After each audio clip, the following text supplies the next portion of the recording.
ChipChapman is a retired British Army Major General. Welcome to our program, General Chapman. Pleasure to be here, Daniel. US President Donald Trump said on Monday that Vladimir Putin was throwing a lot of bullshit at the US administration. Quote, "We get a lot of bullshit thrown at us by Putin. He is very nice to us, but it turns out to be meaningless." Do you see this as a big breakthrough in Donald Trump's thinking?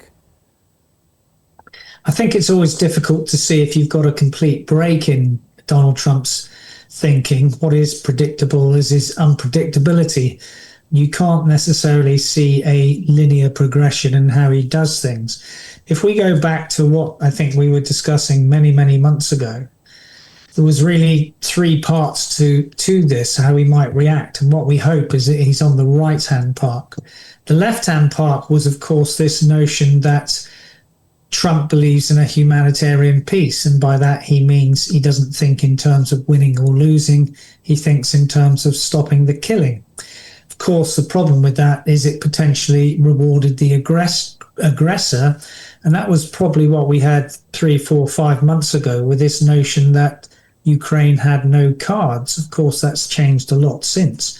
Then I think we had the middle position, which was sort of articulated by Keith Kellogg, which was to both sides, come to the table, Ukraine, or we won't support you.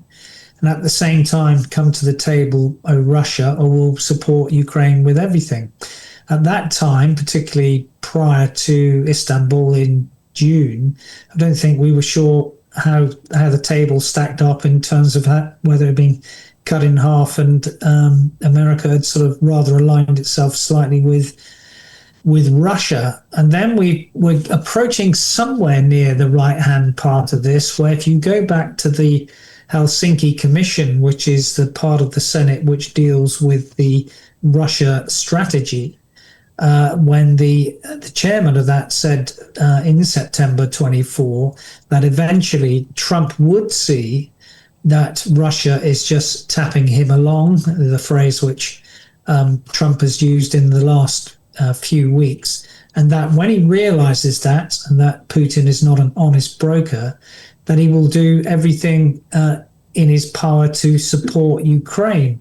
Now, he will, I think, support Ukraine, and we've seen a shift within the week from this notion of pausing potentially some of the supplies, particularly of, for example, Patriot or air defense, because of looking at the global stockpiles of American weapons, to reversing that position in the last few days because of his 6th phone call with Putin, where he says that he's very disappointed with that phone call, and he doesn't see Putin wanting to stop. I think the thing which Putin also outlined in that phone call was that he's not willing to back down on what he sees the political objectives for Russia, and they are still very maximalist in terms of all those things that he keeps going on about territorial realities, root causes, denazification and demilitarization, essentially making sure that Ukraine doesn't exist as a sovereign nation.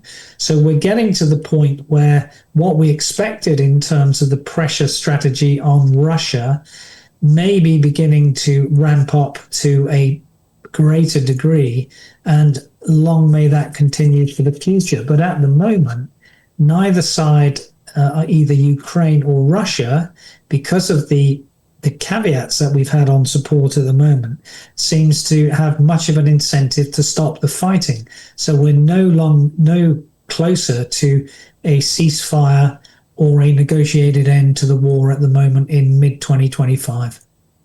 Don't you think that US President Donald Trump felt this sense of humiliation from being humiliated by Vladimir Putin? Because even after these phone calls between Putin and Trump, Putin continued to attack Ukraine, even with more deadly attacks using ballistic missiles and hundreds of drones per night. Well, I think from a tactical and operational perspective, from Russia's perspective, that of course makes sense, because what they're trying to do is bleed the Ukrainian resolve. If Trump truly believes that Putin is not this honest broker, then of course he should support Ukraine and do a volte-face from his previous position. I don't think he would look at this as a humiliation, but I think it doesn't play into his vision of his great man theory of history, that if you have people that you seem to think that you like and can deal with, and he does, it seems to me, admire Putin for the distinct reason that Putin exercises power with minimal restraint. And in terms of what Trump is trying to do in terms of his domestic and other policies, that is exactly where he would like to go. So in terms of his worldview, Putin kind of meets that, but he's not playing ball with this great man theory that two men who seemingly like each other. Don't think that really applies to Putin, can get on and broker some deal. I think in psychological terms, both Putin and Trump probably suffer from what we call the hubris nemesis complex, where both have a absolute total amount of hubris. And the problem with that is that the nemesis complex means it makes both of them very, very difficult to negotiate with. Also, let's cover a recent publication by CNN. US President Donald Trump told a private gathering of donors last year that he once threatened Vladimir Putin to bomb the shit out of Moscow, according to audio provided to CNN. What is your reaction to this news story, and do you believe that Trump would be able to say something like this and could be able to express his opinion in this way also particularly about Russia?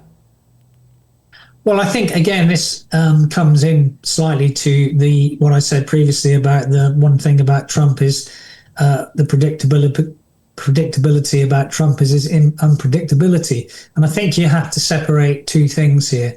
Firstly, what occurs in the rhetoric of campaigning, and I believe this was, if it was said prior to the election date in November, and the responsibility of government. So the things that people say prior to governing is different than what they say in campaigning terms. And we've already seen that in a sense. When he was on the campaign trail, of course, the hubris of Trump was, I can sort this war out and it will be over in 24 hours. International relations and geopolitics are far more complex than that.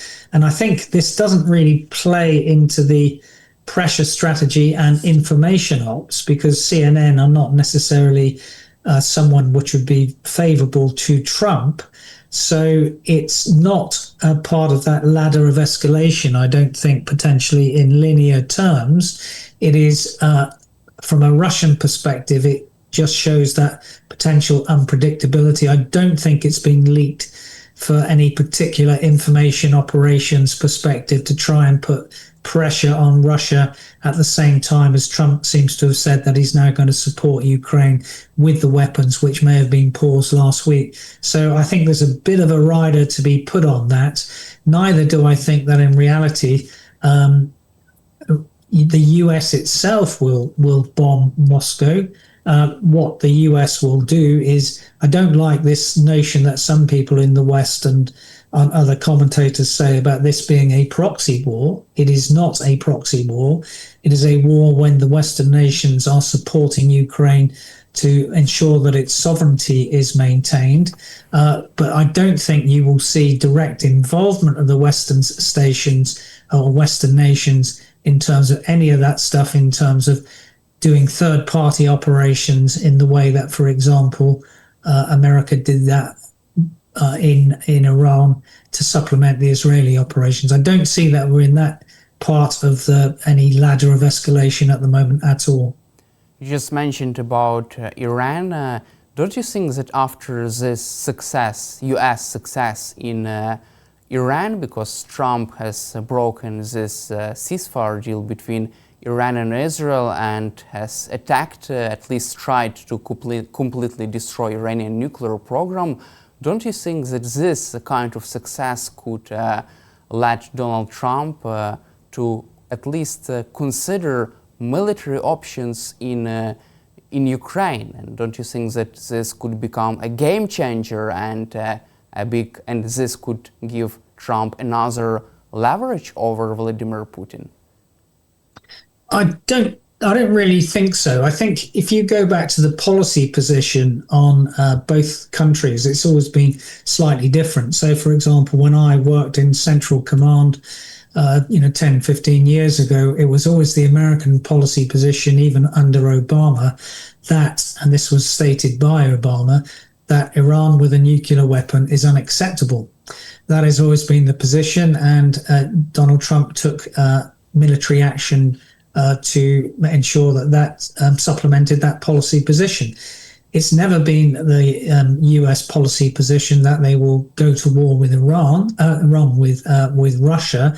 That said, of course, CENTCOM, the Central Command who deal with the Middle East, always had plans to deal with Iran and other countries. That's their job. In the same way that European Command in Europe would also have plans, if necessary, to deal with Russia if they needed to do so. So the plans are always there. It's whether policy will catch up with those plans. I don't see at the moment that policy would catch up with any benign plans that EUCOM had to do something like bombing Moscow, as stated in that CNN report. It may come in the future. I don't think it will, because I do think that the dial from a Trump perspective is still to do with a ceasefire and ending the war, not moving the cursor towards what many in the MAGA movement would see as a move towards World War III. And he still has that constituency within his party that he has to deal with when there are many recalcitrant people within the MAGA movement who would say that his bombing of Iran was not something that was on the agenda, and they neither agree with that either. Also, U.S. President Donald Trump says that he plans to send defensive weapons to Ukraine. Do you feel that this situation, this Trump's thinking could move from defensive weapons to the offensive one someday in the future? Well, it's always difficult to understand what people mean by defensive weapons. So, for example, is an F-16, which Ukraine have, a defensive weapon or an offensive weapon? Is HIMARS a defensive weapon or an offensive weapon? So, for example, if you're using a weapon to do the deep battle to strike the defense industrial base of Russia in Russian territory, is that defensive or offensive? So it's not necessarily a helpful term. What is a helpful term, or from what Trump has said in the last week, is that you need a predictability and consistency of supply. If what Trump has said in the last couple of days means that you get that predictability and consistency of supply, that will be a good thing, because that enables you to understand the means you've got at your disposal on a weekly and monthly basis, and therefore go to the plans that you need to conduct tactical and operational actions in furtherance of your military objectives in Ukraine. That's also this deep battle inside Russia. Along with recent months, Ukraine has conducted many brilliant operations deep inside Russia. Ukraine has destroyed from 10 to 13 Russia's strategic aviation aircraft. More than 40 bombers were hit or damaged by the Ukrainian side. Also, Ukrainian special forces have destroyed 4 Russia's Su fighter jets, Su-35. What is your reaction to this so-called new strategy inside Russia, and could this strategy force Putin to make any kind of concessions?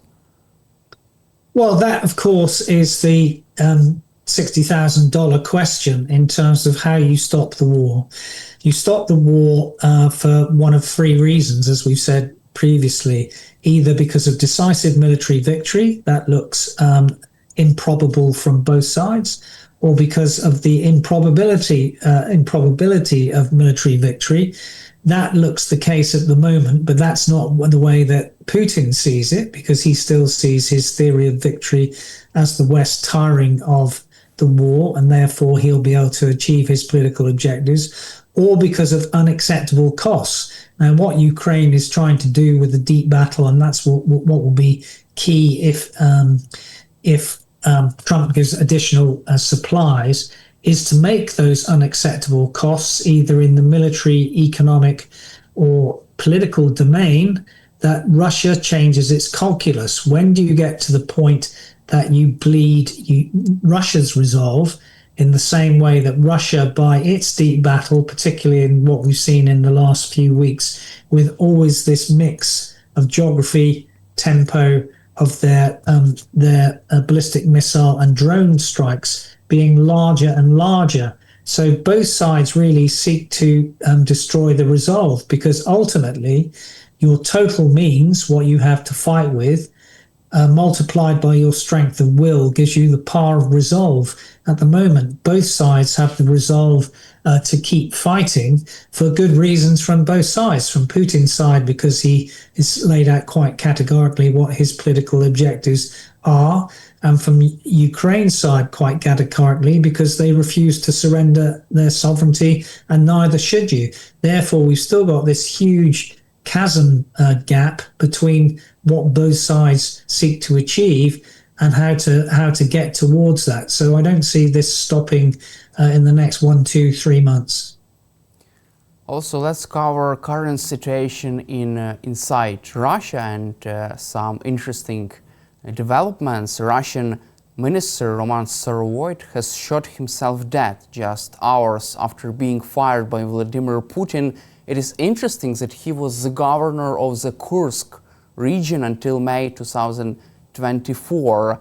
And also, according to the Newsweek, Ukrainian incursion offensive inside Kursk region also fueled some scrutiny of Starovoyt's job preparing the border defense, and his deputy was implicated in corruption scandal related to this border fortification in the Kursk region, according to the Moscow Times. What is going on in Russia?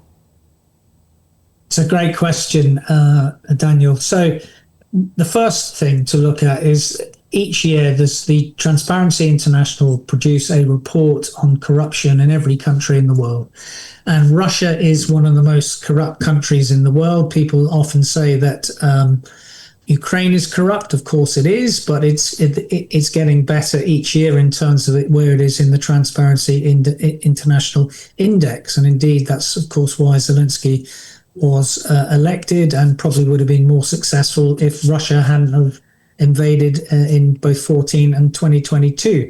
So corruption in Russia is endemic, but I think putting the Kursk corruption and what he may or may not have done in terms of the defensive posture there, which may have allowed Ukrainian forces to go in, I think it sends another message, which is why, again, I don't see this war ending quickly, because one of the reasons why a war ends is because of elite defection. That is, those people who are part of the governing coterie who surround Putin. Now, he was the transport minister. If you're one of the elite around Putin and suddenly you're sacked from your job and then a few hours later you end up dead from seemingly suicide, are you going to put your neck on the line in terms of elite defection when you've seen that as an example of what happens in quick order once you've been relieved from a post? So I think that will actually reinforce Putin's position by the quickness of the action. Now, I'm not saying it was suicide. I'm not saying if it was a state sanctioned murder. I don't know. We really don't know. But if you're one of the people around Putin, I think you'd be very fearful of trying to speak out against Putin, even though the costs to Russia keep escalating. Do you see this as another message to Russian elites that no one can go after Putin and no one is allowed to be a part of these corruption schemes related to the war in Ukraine? Well, I think if you put aside the elite aspect of the elites around Putin, then you then have to look at the other levers of why a country may need to look at negotiating because of unacceptable costs. And that's why we're still the key one, and what we're still waiting for is on a number of occasions. And I think the first time was the 21st of May. Trump said that within two to 4 weeks we'd know whether Putin was tapping him along. The 2 weeks keeps on moving to the right. The really key one, it seems to me, would be the ramping up the sanctions and secondary sanctions, particularly this notion that they talked about 500% tariff secondary sanctions on those who are dealing with Russia. That would be fairly crippling if there weren't any get-out clauses. And for example, although a number of the Russian banks were sanctioned in the last few years, it was only a small number. There's still a very large number who aren't sanctioned. So either the sanctions are ramped up, the military support is ramped up, but at the moment I don't see this elite defection which would lead to Putin being overthrown. And, you know, he's consolidated his power base. And one of the reasons that leaders don't end wars is because of their fear of the loss of a power base, particularly if they haven't been able to justify the cost and the sacrifice which has already been incurred. And until he can get something which looks like success from a Russian perspective, this will be a forever war while Putin is there. Does it mean that Putin is unable to justify this Russia's high cost for this war just by signing ceasefire deal and declaring so-called victory for his own population? Well, I think you can do anything when you've been a dictator for 25 years and where you sort of own the information space. So, you know, victory is defined however he would like to define it in a political sense. I think he would have difficulty in defining it without getting the four oblasts, you know, Zaporizhia, Kherson, Donetsk and Luhansk, because they have already been illegally annexed. So to not have those in totality, when we know that sort of between 30 and 40% of most of those territories are still in Ukrainian hands, would be a very hard sell and would only lead to a frozen peace, which from a Russian perspective would be probably not tenable, and from a Ukrainian perspective may also be not tenable, but is probably better than an absolute ceding of sovereignty.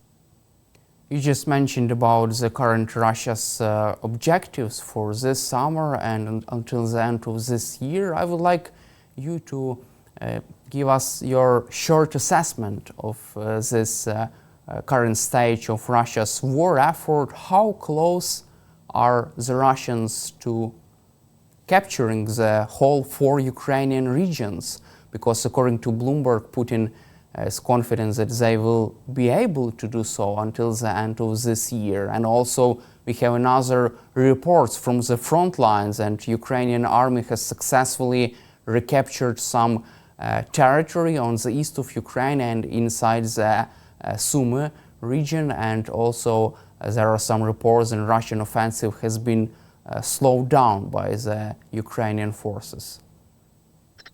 Well, yeah, I don't think that if we look at the 4+1 in terms of the 4 illegally annexed oblasts and add Crimea into that, that is absolutely the minimalist perception from a Russian perspective. We know that they're close to sort of capturing most of Luhansk.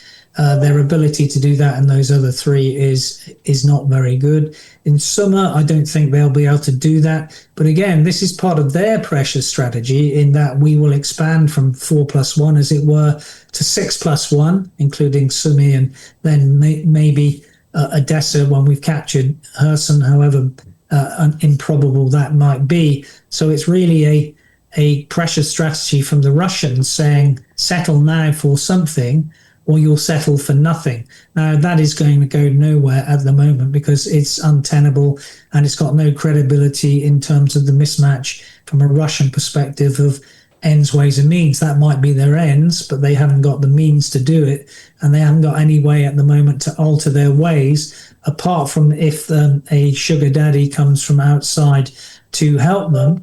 The sugar daddy in diplomatic terms from the last week, I think the most important thing was what was said by the Chinese Foreign Minister Wang Yi, that they don't want to see Russia losing. So the real key variable to the future is not just the support which militarily and in sanctions terms the US and the West give to Ukraine. It's what support, material support, or by other sort of aspects of trade that China and Iran and the CRINC countries, that's China, Russia, Iran, North Korea, give to Russia. Thank you, General Chapman, for your time and for your support for Ukraine, and glory to Ukraine. Always a pleasure to speak to you, Daniel. Glory to Ukraine.